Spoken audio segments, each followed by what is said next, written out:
Speaker, I'm pleased to yield 2 minutes to my colleague and neighbor from California, Mr. Kiley. The gentleman is recognized. Secure the border. Mr. Speaker, this isn't something we should have to insist upon. It shouldn't be controversial. It shouldn't be a source of partisan contention. It is a basic foundational responsibility of government, and one that is currently being neglected like never before, with devastating consequences all across our country. Perhaps the worst of those consequences is the fentanyl crisis. We are seeing staggering amounts of fentanyl pour across the southern border, flooding our communities with illicit and lethal pills, killing tens of thousands of Americans every year. We know exactly where these drugs are coming from.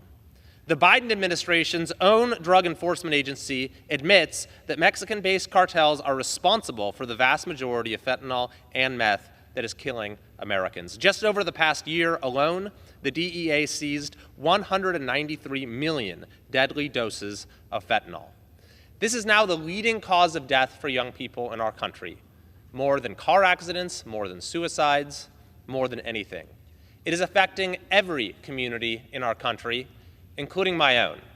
During the State of the Union, I was honored to have as my guests two of the nation's leading advocates for fentanyl awareness, and those are the parents of a young man named Zach Didier, who tragically lost his life. He was a senior at Whitney High School, a standout student, and from one pill, with no history of drug use, tragically lost his life. His parents then had to go through the gut-wrenching experience of seeing him get letters in the mail accepting him to some of our nation's leading universities after he had passed away.